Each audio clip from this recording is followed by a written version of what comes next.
I'm Lolo Rija. Noah Fabisola. Bumi Balogun. Evident, you can call me T. I am here with Meet the CEOs. Nice to meet you. My name is Sawyer. You don't. Where everyone was just cranky and hungry and we're like, I don't want to do this anymore. There are no many dropouts that actually made it. There are only few.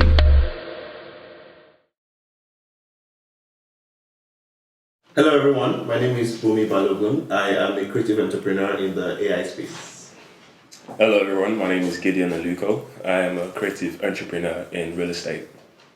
Hi everyone, I'm Abiola Akindele. I am a 9-to-5er. I work with the local authority in the Children's Social Services. Hi everyone, I'm Yomi Sholanke. I'm a 9-to-5er and I work in banking and capital markets. Okay, thank you. We've got 5 questions that we're going to be conversing on. It's not a debate, but it's a conversation. And we'll begin. Starting from stability versus passion. Is job security more important than creative freedom, or is creative freedom worth the uncertainty? I want to hear from you guys. Yeah, I think I'll let the 9-to-5ers. Yeah, please. Right, so I'll say that stability, I value stability a lot more, which is probably why I'm a 9-to-5er anyways. Just because as much as I understand the prospect in having your own business and trying to scale it as much as you can, I think there's a lot of uncertainty that comes with being a business owner. You might not know where your income is going to come from, and starting small, as far as I'm aware, there's a lot more investment that goes into it than profit. I can see that. Bumi's already raising it. Of course you are. That's why you're seated on that end. Anyway, sorry, it's a conversation, not a debate. But yeah, I think there's a lot of uncertainty that comes with it. However, being a 9-to-5er, you are already working in an organization that has a set structure. Hopefully you're working in an organization that's been in existence for years, so you know what to expect to a large extent. However, if you started your own business, there's a lot you don't know. You kind of learn the ropes as you go along. I'm going to interject. Okay, so you say a lot of uncertainty. I feel like life is on its own, uncertainty. Moving from one country to another is uncertainty. Would you decide not to move because of that? Waking up and deciding to go and work for a company is uncertainty. True. They could sack you. Would you decide to not go and work for the company? Life on its own is uncertainty. So choosing to not experience that freedom, to me, because of uncertainty, I don't think it's enough. We should take risk in life, to be honest. Yeah, I think I was just going to add to what she was saying and then maybe respond to some of the things you say. I think, yeah, like you said, life is full of uncertainty. But if we actually look at life as a spectrum, right? When you start out, you don't know a lot of things. Like, you're still fresh. And at that point in time, what do you really want to do? You want to know how the world works. And at that point in time, you actually need to give yourself into learning. Sometimes you learn better in a structured place. But you never learn enough. But you started out to learn, right? Which you do have a passion, you could have a passion, but you could start out to learn structures, how to put things in place, while you could be doing your passion without being your main focus at that point in time. And over time, on the long run, you could build a career and pivot out. I have people where they started as a 9-to-5er, right? And over time, because they were still keeping their passion in check, right? They were able to transition. So let's not even do one and the other on the side. It has to be one or the other. You can't do one and the other. Yeah, there's no one answer to this, because for me, right, I of the opinion that stability is good. Because that speaks to either where I come from. So I'll ask you a question before. If you are told today that you would have a stable job for the next 5 years, certain, or in the next 5 years, if you follow a passion, there's a 70% chance, or let's even reduce it, 60% chance that you have $1 billion. So, would you choose to continue the product? Good question. But do you have a 60% chance of always succeeding for someone that goes with passion? There is high risk, right? That comes with high reward. Yeah, but how many people get the reward? And that's the question. So if you go by ratio, now I think 3 days ago I was doing a research and I was like, okay, for billionaires, right? Where are really much of the billionaires come from? The first number came from Harvard, right? Guys that are in Harvard and like I think 130 something, right? The next was Stanford and the next was MIT and like that. Now what I'm trying to say is, and these guys are people, they finish and they either pivot into like an investment bank and Sure, a good chunk of them. No. There are not many. If you actually go and do research, there are not many dropouts that actually made it. There are only few. In the percentage of billionaires, there are fewer dropouts that actually made it. Right? People that actually entered into structures and started to build a business. Right? Are people that. So what I'm trying to say is, passion is good. But I think we need to balance it to be sure that people don't just run with wrong information. Right? I'm just going to interject in this. I think, first of all, when you define stability, I think stability is an illusion. It's not real. Because when you talk about stability as a 9-to-5er, who guaranteed that? No one guarantees you. You're not stable. Can I just come in and say I work for a local authority? It's not that easy to fire people when you work for a local authority. No, while I can understand that, I'm talking about stability in terms of, okay, let's bring AI in. A lot of people thought their jobs were stable until the coming of AI, and now people are having to actually upskill to do better. So even if they don't fire you, who says the economy at large is not working against you? So when you talk about stability, it's all a thing of you being too comfortable. It's not certain. Yeah, I think you're right, but I think there is also a side to this point, right? Now, have you done a research of how many people set out to be an entrepreneur and how many percentage actually succeed? Yeah, a lot of them fail, yes. Good. Now, so do also have a percentage of people that actually start as a 9-to-5er and how many do a minimum of an average life, right? Oh, you find out a lot of them lose their jobs in between. A lot of them. I would not say that number is so high. You should check out the redundancy rates. Actually, Thank you. You should look at a lot. So I think you're missing the point. Like, what is the percentage, the ratio, right, compared to people that actually failed in establishing a business? And I think one of the things we actually do is because when we have a small percentage of people who made it from working by passion, we generalize that into the industry, and I don't think that's at the same time though as well, because who defines failure? The fact that my business did not turn into $1 million business doesn't mean I failed.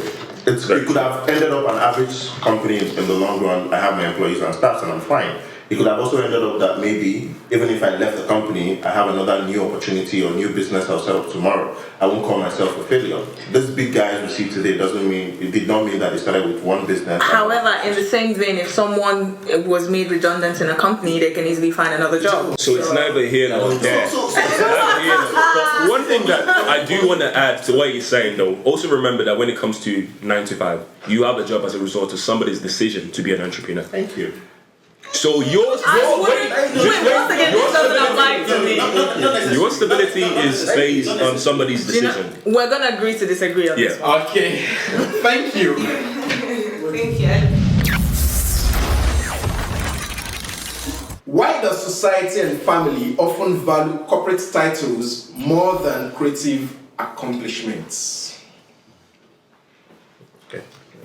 I think I'll take it back to the same word you used, value. I think it comes down to value. The older generation value more so titles as a result of the generation that they come from. Title is important to them. Being a doctor, being all of these things is the way that they weigh success. That's how they weigh up success. To our generation, we see things a lot more in the context of being able to measure out long-term goals and being able to actually excellently execute them. So to me, it's not a thing of them particularly having an issue with what you do. It's just a thing of a societal view. How does the society see what you do? To them, they don't see as success. But to you, you might see as success, but because of the understanding given the generation that they're really from, it's just perspective, pretty much is what I'm saying. Yeah, I think I agree as well. Just like you said, I think it's more of that when your parent or the African parent is feeling good, that they have a lawyer in their house, they have a doctor, even if it's a child and be a lawyer. As long as it's a lawyer, they have a lawyer in their house, and it's a prestige. You can go out tomorrow when you have these African meetups or parents meetups, and what of your son in this university? Oh, he has graduated. He's a lawyer now. What of it? So I think it's more of that, making the parents feel good, to be honest, amongst other parents, to be fair. Lovely. Yes. So I wanted to come in from the angle of it's taking us a bit back to the first question, and just kind of tying it into this one. I think one of the reasons why they also value those titles is because they almost at the back of their minds think that there's some level of stability that comes with being in those strong work those jobs. So obviously as a lawyer you feel, if you have a son that's a lawyer, and I think that's one of the reasons why, aside the money and the prestige, why a lot of them really pushed for their children to study things like engineering, medicine and law, because they feel like at least once they study that, there's no way they're going to get a job. And it's from a place of love, really, and just looking out for their children to make sure that, they're in the most stable roles possible, really. Yeah, to be fair, I think we've already said, because I think it's mostly from security, right? They feel like, maybe we couldn't do this, but no, you've studied. I really want you to have something that you can feel secure, you can have a good life, and not be scared that maybe, because to be fair, when creative starts, there was a lot of uncertainty. There wasn't like what we have now, that someone can just be on TikTok and then just blow within. Yeah. But even at that, we can still say that it's still not certain. I mean, some people blow unexpectedly, right? And then, so that's the reason why culturally, they're like that. I want to even come in, though the question said culture and society, I think even in our present day and time, we're still even imbibing. Have you seen some people's LinkedIn? They will incorporate and put structure to their LinkedIn and title. And then when you ask the job, you find out that packaging. So I feel like it's even that same mentality we're even still doing it now, trying to put titles to even the creative things we're doing, even the little things we're doing. I think that's going to come into this generation as well. I think also, just to add, I think it comes with understanding as well. One of the things that I realized with the older generation is what makes sense to them, what doesn't. When you talk about doctors, they might not know much about it, but they understand, doctors are meant to be prominent people and they, treat people. Lawyers, they know it involves cases. Engineers, they know they just deal with technological stuff. So when it comes to the new creation stuff, the new world stuff, they don't have enough really understanding about it, hence limiting the acceptance of it. But to the guys who like stability, do you think a title is directly proportional or relating to stability? No, I don't. Yeah, but I believe, I know we call it title, but I believe that what we're talking about is either profession, in kind of what people do, right? But and for me, I think it has security to some extent. If so if I'm a professional, I'll be more stable in life. If you're strategic, if you're strategic about it, right? Because to be fair, everything is strategy. Even as an actor. The number of doctors are leaving countries out of Africa to foreign countries because no jobs. And it goes back to what he said about strategy. Even as a 9-to-5er, you need to be strategic about what you say, how you apply yourself, in whatever role, in whatever country that you find yourself in. When they find themselves in this country, they end up doing something creative and not really going into 9-to-5. Okay, but there are examples here. I am a 9-to-5er from Nigeria, but I came also on job, on my same 9-to-5. Right, directly. Well, you're one out of... No, we are many. When I came... No, I'm serious. My office back in Nigeria was almost... everybody almost left. All my team left, and we're both in the UK, and we still have a community here. So I think it all depends, right? I think everything is about strategy. But then again, you're making it sound as though strategy doesn't go into creativity. There's a lot... I think even more strategy goes into creativity because widely, a lot of people kind of limit creativity to an extent, which means we actually have to do a lot more strategizing, creative thinking to get things done. 9-to-5ers have a structure more of the time. Your job has a job description. You know exactly what you're going to do. You were more so just trying to do this. It's very, for lack of a better word, machined. Yeah. If I'm just going to wrap up so you can't say strategy. I know. If I'm just going to wrap up my take, I think that's one of the reasons why we keep emphasizing the level of uncertainty that's in the creative industry. So we're not saying you don't apply any strategy. In fact, we actually agree to the fact that a lot more strategy is required for your industry just because of the level of uncertainty. So you need more strategy to be able to plan yourself. Unfortunately, not everybody has that gift or is able to, strategize in the most effective way, in the most efficient way. So that's why you find like a lot of people start but they don't finish or they don't break through just because they don't apply themselves enough. And I'll round up with what you said. If we apply more strategy, then it's safe to say because we have more strategy, we have more probability of success than a 9 to 5. I don't know. We shouldn't have finished. Thank you. That's a good way to finish. Sorry, no. That's a good way to finish. Who benefits more from connections? The corporate employee with hierarchy or the creative with community? Yomi? Well, that's an interesting question, to be fair. I wouldn't want to put one above another, but I believe that equally each area, like corporate and creative, actually do need networking. And this comes back to like what I was saying earlier in terms of growth in the corporate environment. Now, it's different from what our the older generation really know, right? How they see growth is about just going up within the firm that you're in and just stay there. But now we're in a world where you could literally move from one company based on your relationship and networks that you've made, either by going for events and stuff like that. You go to like higher roles in other companies and people move faster like that. People, sometimes instead of taking 6 years for you to make a manager, you could make a manager in 3-4 years or even less. Because of the network relationship. Yeah. Is that based on your credibility as a staff? If the standard is supposed to be 6 years, you are growing in 3 years because you know the manager. You just made wrong. No, Yeah, because you know the manager. very Because much. you are able to sell the skills that you have. Now, because it needs to take 6 years doesn't mean you need 6 years to actually learn the skills, right? So, okay, I'm not going to say anything personal here, but so you could learn the skills that should take 6 years even in 2 years, right? And if you have the skills already, there's nothing stopping you from taking a higher role. But learning the skills and being better than the rest of the employees is not networking. We're talking about No, I'm not talking about within an entity now. I'm talking about how you could use network to pivot in your industry. So, Can I just piggyback off what you said as well? I do agree with you that, being better skill-wise doesn't necessarily apply to networking. However, you could be better within the company, but not put yourself forward and just be hidden behind the shadows and no one really knows you.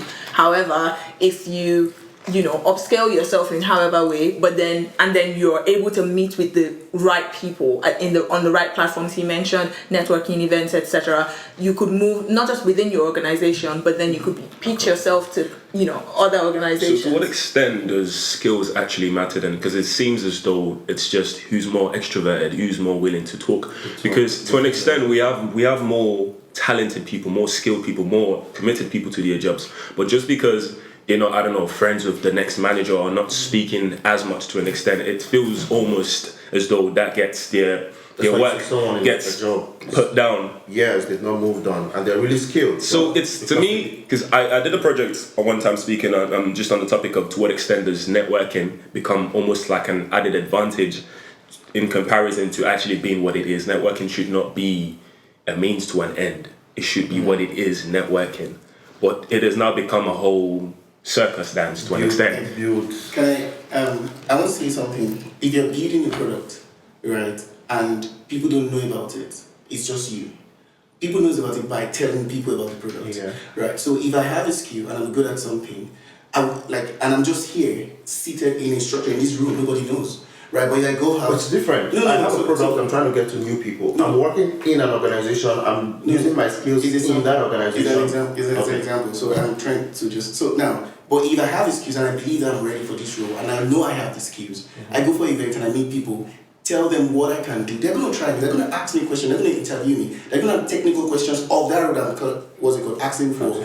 If I don't know it, if I don't have the skills, I would fail, right? But the point is, networking would pivot your career, right? More than someone that sits down and just waits for them to bring things to you. So I agree networking is balanced for both cases. Yeah. But I think it's much more favorable for... Definitely, for the creative. I think for 9 to 5, just like you said, it really just helps you move across. Just to the next role. I don't really think it favors you internally.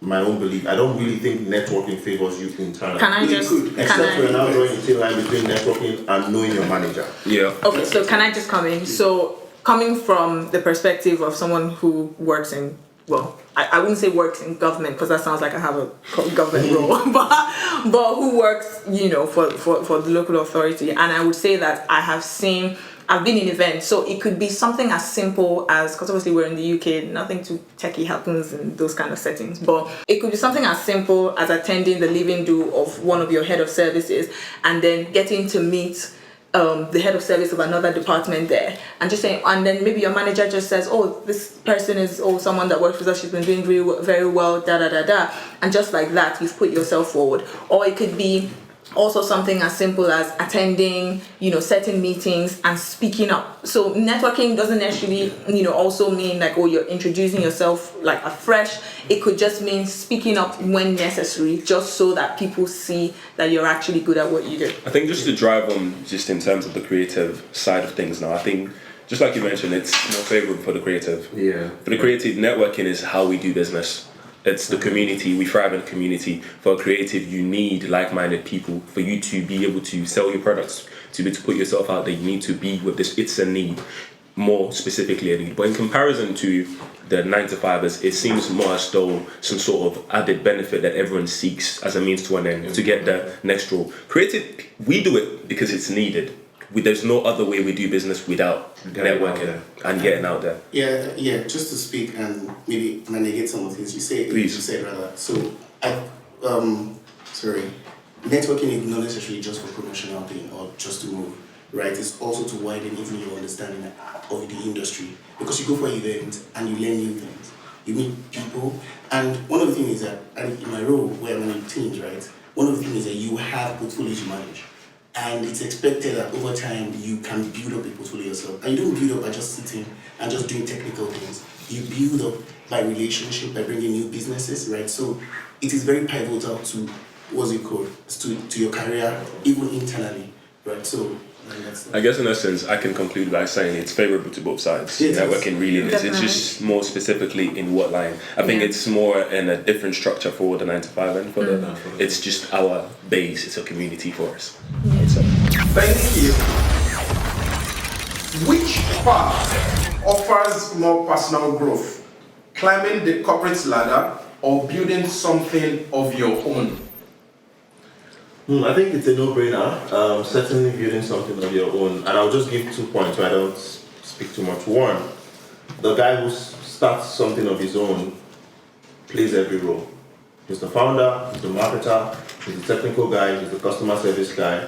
He's building a skill that can, in the future, make money for him even if he doesn't become a founder again. So he's personally building skills across multiple verticals that would always help him become a much better person in society when it comes to influencing society. That's one. Secondly, it's much easier for me to get into a managerial position in a company from having built something compared to somebody internally in the company. I'll give you a random example. You have companies like Base 44 where the founder built in 6 months and sold. And the next thing is the CEO or co-founder is leading one AI initiative in an already established company. And you have people who have been in the company for a long time, still trying to climb the ladder. So building already gives me a portfolio that I can use and come and become your manager tomorrow. I think I'll go. First of all, that line of becoming my manager is very sneaky. I'm not going to take that.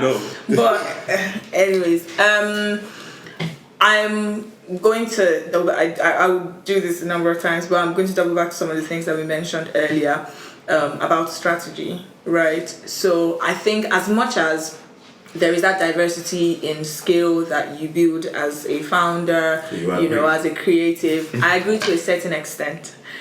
So I'm agreeing first, and then I'll share my view, and then I'll share my view. So yes, as much as there is some diversity in the skill that is involved in starting a business or starting a business,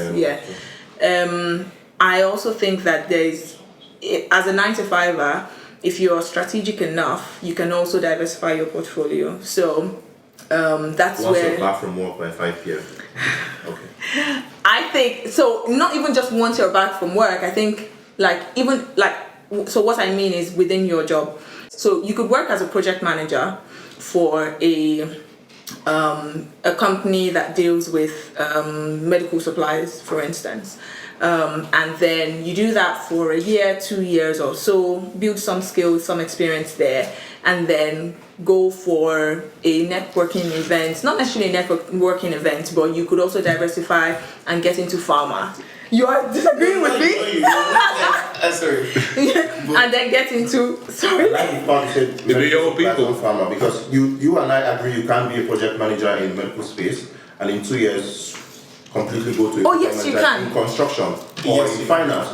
Or yes, you can. Yes, you can. Across industry. Yes, and I can actually use, so typical example, I have people that, they've been like manager in like maybe energy and oil and gas industry, and they moved into like without having to upskill one way or the other. Just because now that's what I think. The upskilling is not up for question. Can we take a bit like back now and start from when you work with a company, right? Currently, what you learn is just beyond the technical skills. Like you learn soft skills, you learn management skills, ability to manage people and team, right? And those are beyond just any company. You could use it anywhere, right? So I have people where they have been in my team, we've worked together, right? And I've seen them work in health industry. I've seen them work in investment banking. I've seen them work in different spaces that you would not even have imagined, right? So the point is, personal growth is just beyond. It's just beyond technical skills, right? It's more soft skills. But I wanted to say something to what you said earlier, which was about when you a creative, when you start and you start things and you do a lot of stuff. How much of it do you like? How competent are you in those things? Because you don't have structure to learn some of those skills. Sometimes creatives or people that start competent enough to scale it to. No, that's you. But many don't own the skills enough. But wait, many don't own the skills enough compared to someone that is in a structured environment. That when you are learning the skills, they bring other experts to teach you some of those skills, and you use those skills almost every day. I have to interject. I'm not a finance person. I'm currently building our own financial forecast and model. That's what a financial person will do in a company for his 9 to 5. I'm having to learn it because I'm an entrepreneur. Good, but where are you learning from? A training which I'm a part of. And who is facilitating training? I think you're limiting trainings and all of these things, because technically I'm a firm believer in pressure makes diamonds. Pressure. You can learn under training and whoever you want to learn from, but until you actually have firm experience in what you're doing, first-hand experience, you really are not as skilled as you think you are in what you're doing.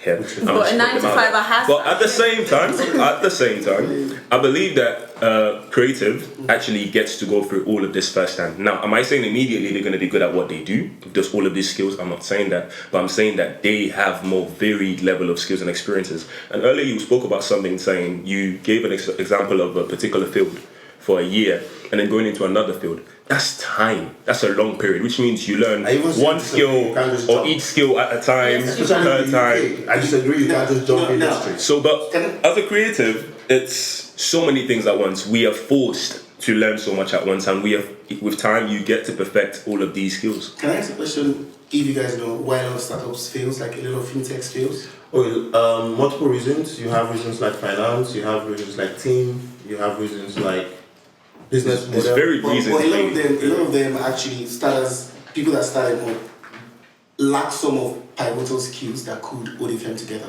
Yeah, no, I think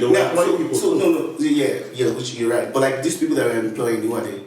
So to actually make your business really grow, that you have in mind, you really need a 9 to 5 that knows. And then hire interns and get them trained till they get. It doesn't have to be a 9 to 5. Why take that risk? Because why take the risk of hiring an intern that might not be good at what they're doing when you could just? I think especially in this day and age where you can learn so much without having to get a professional right next to you, I think it's not fair to say that you need a professional to teach you all. I can learn give me whatever it is. I can learn so much at the comfort of my house and get it done. So I think whatever is worth doing is worth doing. How about I'm gonna just go ahead and do this for you? No.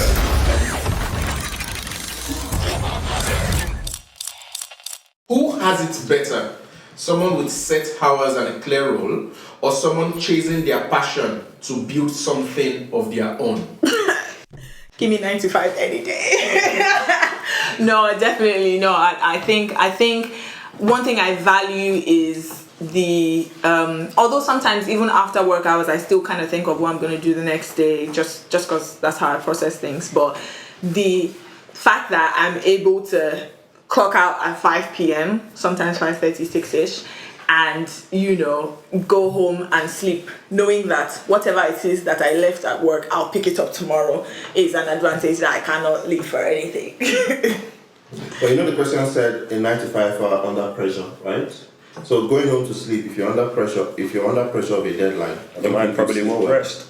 Oh, sorry, I'm speaking for myself. I don't know. You don't care about the pressure. No, not that I don't care about the pressure. Like I said, when I'm home, I still think about some of these things, but you won't catch me on my laptop just because I think it's also important for 9 to 5ers. Sorry to you guys, but I also think it's very important for 9 to 5ers to find that balance, even if it's hard. Like no matter the amount of pressure you're on, if you don't, implement those boundaries yourself, then you would allow your institutional organization to take advantage of you, to think that you can always. But I'm sorry, 5 is 5. Once I'm done, I like I'm coming the back. fact that you have said you come back by 5, which is why the entrepreneurs are better. We're better in many ways. We're better in terms of our time management. We can have our 9 to 5ers do the 9 to 5, and I don't need to get up before 9 o'clock to sort it out. My employee has done the work. I can wake up by 10 a.m. before I go onto my laptop to want to check what's happening for the day, so I have a better control of my time. I can choose to work. I know a founder who works only late in the evenings. Morning till afternoon, he's sleeping. He chooses to wake up by 5 p.m. That's when he wants to work. Up until 12 a.m. and he goes to bed, control of his time. He has the staffs who are under pressure to do the work. Morning, they have to get up as early as 6 a.m. because they want to catch the next train or the next bus. Pressure. So better in terms of time. I think we're better in terms of access as well. As an entrepreneur, I can easily decide to say, you know what, tomorrow there's a conference in the US. We need to go and visit or attend this conference, meet people. We get access to meet people. But for you, you have to send a letter to your line manager, who will send a letter to your CFO, who will send a letter before they will agree to sponsor that trip for you to go and meet. So I think we have it better, to be honest. Okay, I don't agree with a lot of the points you said. So firstly, starting with time management, right? And I think this don't like ownership of your time. I don't think 9 to 5 creative have more ownership of your time than the 9 to 5. And I'm going to say, right, because your time is dictated by your clients. If your clients actually do want, because creative is not in the way of case of automation. No, so I'm not sure I think your time is determined by your clients. No. So because you have the community as your client. So what your clients want, if they want something by a particular time, you need to get it for them. I don't need to. I need to get my 9 to 5 to fix it for that. No, because no. And I think which is why I think you're speaking only from a tech perspective. I was going to say. No, I think you're speaking from a sole proprietorship perspective. No, you are talking from a tech perspective, right? We need to talk about creative in general sense, right? Yeah. Creative industry in general sense, your time is bound by what your clients want. It's everywhere. It's same. It's better. So now, but for a 9 to 5, right? You of course 9 to 5, right? And sometimes you don't even have to work, because especially the way work environment has been now, where there's remote working and all, you could actually do your 9 to 5. I will decide if you will remote work, right? As your founder, as your CEO, I will be the one to decide if you will remote work. And I think that's one of the issues we have right now. Like, you're only talking about 9 to 5 that work with a founder. There are a lot of companies that are not necessarily founders, that are standard companies, and those are the people that even employ more people compared to even the founders you're talking about. But they'll have a company structure. Exactly, they have remote working and hybrid system in place, right? Where people work. When I was in Nigeria, I've already been studying. I started working hybrid, right? I don't go to office every time. Days you're remote, now, you have to clock in, and you see you're online by 8 o'clock. And no, it doesn't. So it's not necessarily you. I could be doing my laundry and still be working at the same time. I'm doing my job. It's multitasking. So then that means there's lacking diligence. You have deliverables. Please don't tell my manager. I'm sorry. Because you have deliverables. I think work environment has really changed now. That it's about you getting the job done, right? Yeah. Yes, you have a space of 8 hours you need to work and all, but how you work it depends sometimes depending on how you're getting it done. So from some time I don't start working by 9, right? I could start working at maybe 11, but I do the extra hours later, right? And sometimes I even travel and stuff. I remember working with a manager and she was like, you know what, just you do your thing. I just want the job to be done. and then let me know. So I think So let's understand the hierarchy. You're saying you, the 9 to 5er, can control your time. Yes. But then I'm the one you're that getting owns the told. business. I give you all of these jobs that you do that helps you control your time, and you say I can't control my own Okay, time. sorry. Can I just come in at this point to say that you're speaking more as a founder? Let's go back to creatives as a creative. So let's look at I'm not it. a sole entrepreneur, only me. No. I have a team. True. Right. Very. So we're talking creatives as a whole. So for instance, when the question says, right, a creative chasing their passion and a 9 to 5er who's on a deadline, right? I think the first person that came to mind when I thought about this was a friend of mine who's a photographer, videographer, right? And obviously he's in a creative space. He owns a business, and as much as obviously he would then eventually scale to the point where he would have staff, but then he breathe, calm down. But at the moment, just like Yomi rightly said, his deadlines or his time is basically determined by the clients. I'm just can I just Can a photographer friend choose to turn off or turn down jobs because he wants to rest? But once he has a job, though, he has to go through. So he's working through the night. See, I don't want to work for like 1 week. However, as a business owner, wouldn't he want to then scale to a certain If it's point? going to affect my health and my time, I can choose to say no to certain clients. At the expense of the success of your business? If my business has enough funds to scale for the next. So are you saying that are you saying that you don't have to sacrifice to a large extent compared to someone who is not the owner of the business? No. You don't have to. You don't? You don't. Even as a Because you understand the needs. As a startup, you understand the needs of the business. You know what it needs. But as someone that works under someone else, it doesn't matter what the needs of the business. You are given a task and you have to get it. Whether it's helping the business or not. Yes or no? It doesn't. No. But at the same time, I just want to mention earlier you were talking about just how startups. You were referring to startups, but the question mostly says creatives. You're limiting it to startups. The fact that you're a creative doesn't mean it's just you.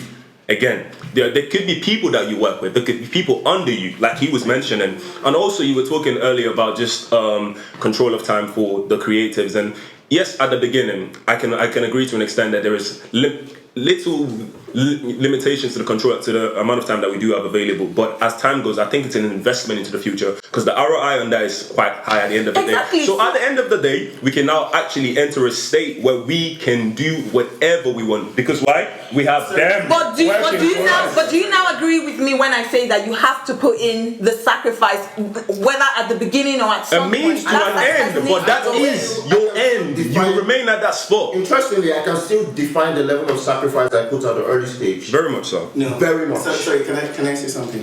Right, and I think a lot of argument is coming from a creative that already had made a name or something for themselves. In the sense that I know that 9 to 5 actually have more control of their time. They have more benefits because they have more benefits than than a creative, because one, your self-worth is linked to your business, and if it fails, you kind of feel.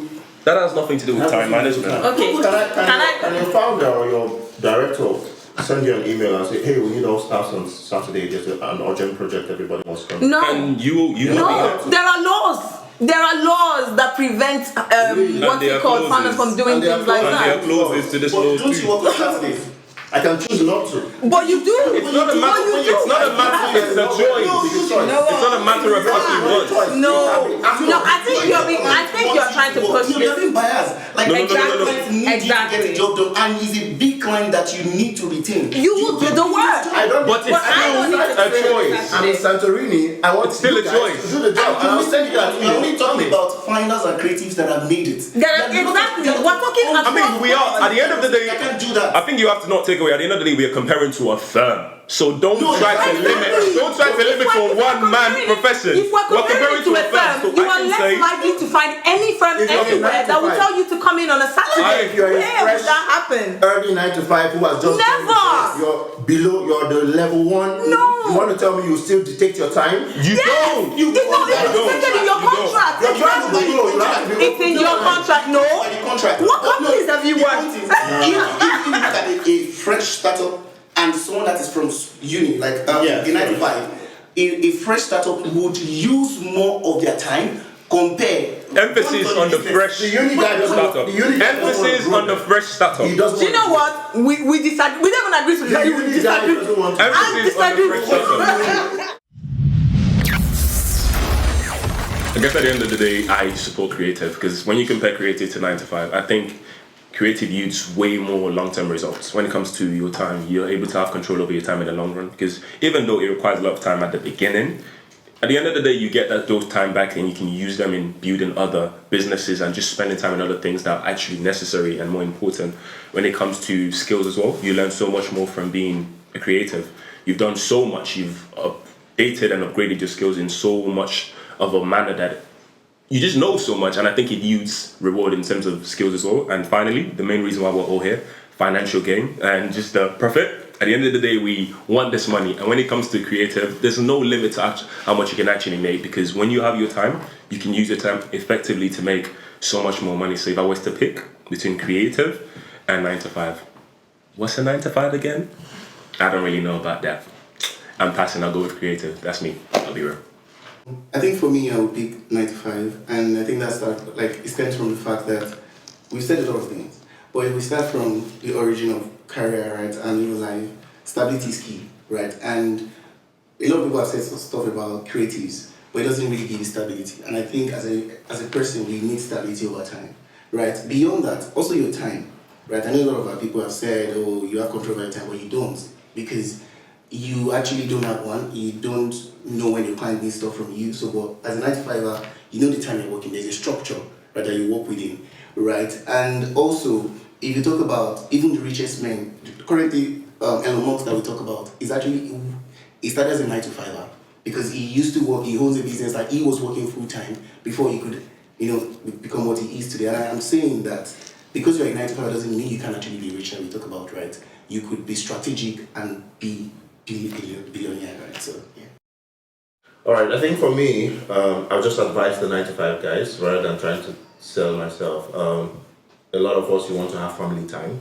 I would advise you to switch to creative entrepreneur, so you don't have to leave your kids and be rushing off to catch the bus or the train by 6 a.m. You want to have money. You don't need to work 5-10 years before you can achieve $1 million or $1 billion.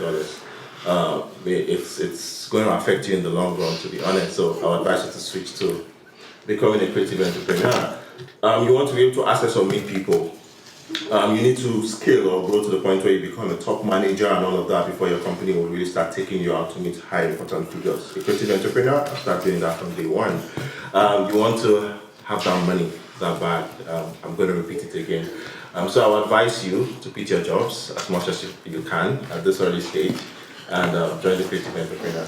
Right, so in summary, I think I will speak for both parties and just say, at the end of the day, just do you, right? If you feel like you have the heart, you have the guts for business, then by all means explore that. If you're looking for more stable, a more linear kind of growth, then you can go for 9 to 5.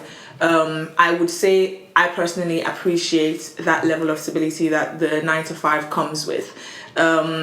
As we also talked about, you also need to apply some kind of strategy to also ensure that you are not just in the same spot for donkey years, right? So even as a 9 to 5er, right, to my fellow 9 to 5ers, I would say upskill yourself, learn new skills, network, go out there, put yourself out there, and you never know, a new door could open up for you anywhere. And if as a 9 to 5 at some point you decide that you want to pivot into being a business owner, by all means, go ahead.